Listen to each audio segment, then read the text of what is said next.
Сәлеметсіздер ме? Сіздермен инновациялық Еуразия университетінің Екібастұз колледжінің мектепке дейінгі тәрбие және оқыту мамандығының арнайы пәндер оқытушысы Нұртаева қымбат. Бүгінгі біздің балаларды табиғатпен таныстыру және оқыту әдістемесі бойынша өтетін тақырыбымыз сабақтар, экскурсия, серуендер. Сабағымыздың мақсаты балаларды табиғатпен таныстырудың маңызын ашу, студенттерді мектеп жасына дейінгі балалармен ұйымдастырылатын сабақтар, серуендер және экскурсияларды ұйымдастыру жолдарымен таныстыру әдістемесін ұсыну. Және үшінші табиғатқа, қоршаған ортаға деген жауапкершілік сезімін тәрбиелеу. Сабағымыздың жоспарына тоқтала өтсек, тақырып бойынша жалпы сипаттама беру, мектепке дейінгі ұйымдардағы сабақ, серуен, экскурсияның ұйымдастырылу жүйесін талдау және үшінші үй тапсырмасы. Бірінші табиғат сөзіне анықтама беріп өтсек. Табиғат дегеніміз балалар үшін қоршаған ортаны танудың бірден бір көзі болып табылады. Жаны таза, әр нәрсеге қызыға, құмарта қарайтын балалардың сөйлеу және ойлау қабілеттерінің дамуына ең қолайлы және пайдалы орта деп табиғат аясын айта аламыз. Жас ерекшеліктеріне байланысты балаларды табиғатпен таныстыруда қолданылатын әдіс тәсілдер. Көріп отырғандарыңыздай, бұл дегеніміз ұйымдастырылған оқу әрекеті, экскурсиялар мен саяхаттар, табиғаттағы еңбек әрекеті, экологиялық ойындар, танымдық зерттеушілік әрекет және көркем туынды оқу. Сонымен қатар, бұл әдістерге қоса айта кететін болсақ, салыстыру және бақылау, өнер шығармаларын талдау және қабылдату, ол дегеніміз музыкалық, көркем әдебиеттік түрде болуы мүмкін. Танымдық сипаттағы жеке тапсырмалар, дидактикалық ойындар мен жаттығулар.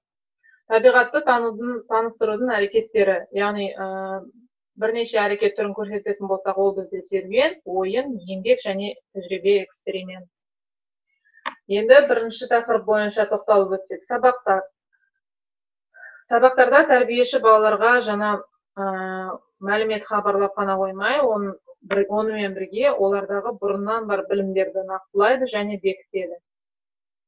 Сабақтар балаларды табиғатпен таныстыру процесінде танымдық қабілеттерінің және тілдік дамуы, олардың сөздік қорының молаюы, табиғатқа деген сүйіспеншілікті тәрбиелеу жүзеге асатындай етіп құрылуы керек. Сабақтағы ең басты нәрсе барлық балалардың бағдарламалық материалды меңгеруі. Бұл үшін әртүрлі әдістер қолдануға болады, яғни бақылау, үлкендердің еңбегі, дидактикалық ойындар, картиналармен жұмыс, көркем шығарма оқу және әңгімелер қолдануға болады. Енді бізде ұйымдастырылған оқу әрекетінің өткізу жүйесіне тоқталып өтсек. Бірінші, болашақ жоспарына сай тақырып таңдау. Яғни балабақшада сабақтар балалар табиғатпен таныстыру бойынша экология негіздері, қоршаған ортамен танысу және жаратылыстану сабақтары жүргізіледі. Сабақтың тақырыбы болашақ жоспарына сай, сонымен қатар апталық және айлық тақырыпқа негізделіп жасалыну керек. Екінші, технологиялық карта дайындау. Бұл былайша айтқанда сабақ жоспары. Ол міндетті түрде кіріспе, негізгі және қорытынды бөлімдер қамтылуы керек, сонымен қатар күтілетін нәтиже болуы керек. Үшінші, тақырыпқа сәйкес дидактикалық қимылды ойындар, сонымен қатар релаксация, сөздік жаттығулар қолданып өткізуге болады. Және оны тақырыпқа сай іріктеп алу керек. Табиғатпен таныстыру жұмыстары балалардың жас ерекшеліктеріне сай кешенді түрлі жолдармен өткізуге болады. Мектеп жасына дейінгі балалар үшін табиғат, қоршаған ортаны танудың, сол арқылы жаңа түсініктер алудың бірден бір көзі болып табылады. Келесі біздің бөліміміз экскурсия.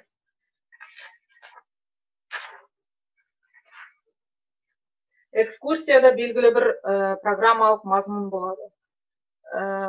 Экскурсия балалар табиғи жағдайларда, яғни ормандарда, көгалдарда, бақшада, су қоймаларында табиғатпен танысатын сабақтың түрі.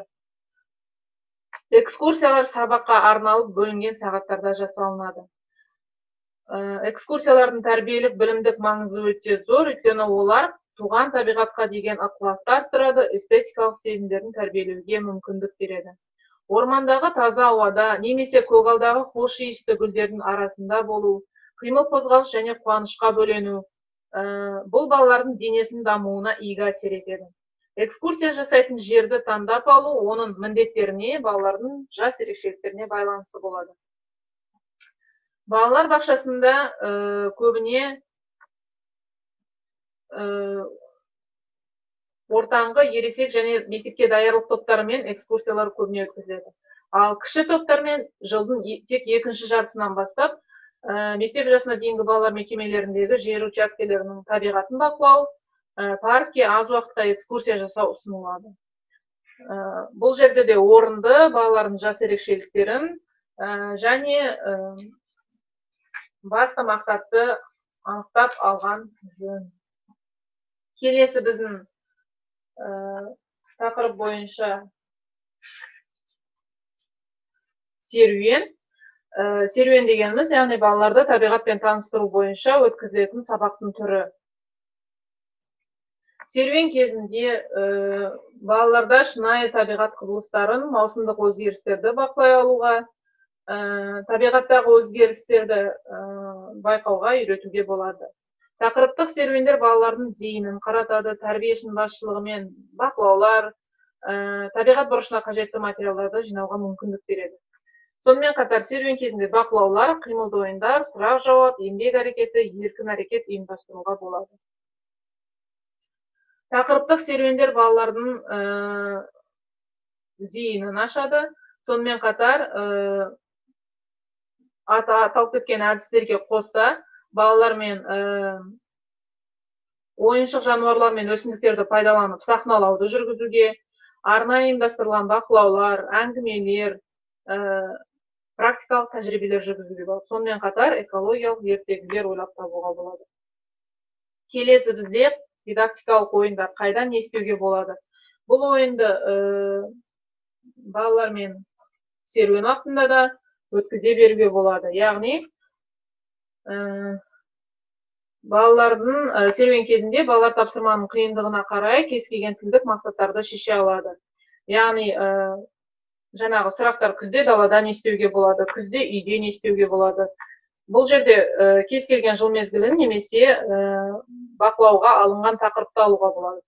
Яғни күзде қырманда адамдар не істейді? Балаларға осы сұрақты қою арқылы балалардың байланыстырып сөйлеуін, сөздік қорын дамыту мақсатында балалардан жауап алуға болады. Яғни балалардың ойларын ашық жеткізе алатындай байланыстырып сөйлеуі дамытуға, сөздік қорын молайтуға арналған ойындар жүргізуге болады. Қорытындылай келетін болсақ, адам табиғатпен байланыссыз өмір сүре алмайды. Оның бір бөлшегі. Балаларды жан-жақты дамытуда табиғатты таптырмас құрал ретінде қолдануға болады. Бұның әртүрлі жолдары бар. Яғни бүгінгі біз тақырып бойынша соның бірнешеуіне тоқталып өттік. Ол дегеніміз серуен арқылы, сабақ арқылы және экскурсия арқылы балаларды табиғатпен таныстыруға болатынын, әдістемесін, қандай жолдармен, қандай әдіс тәсілдер қолдану арқылы өткізуге болатынына тоқталдық. Сонымен қатар балаларды табиғатпен таныстыруда ата-аналарға кеңестер ұсынуға болады. Яғни тек қана тәрбиеші тарапынан емес, ата-аналармен тығыз байланыста жұмыс кезінде ғана балаларды жан-жақты дамыта аламыз. Кеңестерде мысалы балалардың сұрақтарына толық жауап алуы, баланың сұрағына немесе жауабына күлмеу, олардың көп сұрақ қоюының ешқандай артықшылығы жоқ екенін балаларға ұғындыра алу. Яғни осы бойынша ата-аналарға кеңестер ұсынуға болады. Енді үйге тапсырма. Қоршаған ортамен танысу, экология негіздері немесе жаратылыстану пәндерінің біреуіне сабақ жоспарын дайындау. Яғни ұйымдастырылған оқу қызметінің технологиялық картасын дайындау, үлгі сабақ ретінде. Екіншісі, серуен кезінде қолданылуға болатын дидактикалық ойынмен, қимылды ойынмен сөздік ойын әзірлеу. Сонымен қатар бұнда қосымша алуға болады дидактикалық ойындар, тілдік жаттығулар, яғни серуен кезінде қолданылуға болатын көркем сөзге қатысты жұмбақтар, мақалдар, тыйым сөздер қолдану дайындауға болады. Сонымен қатар қимылды ойын мен сөздік ойынның картотекасын әзірлеу. Осымен біздің сабағымыз аяқталды. Назарларыңызға рахмет.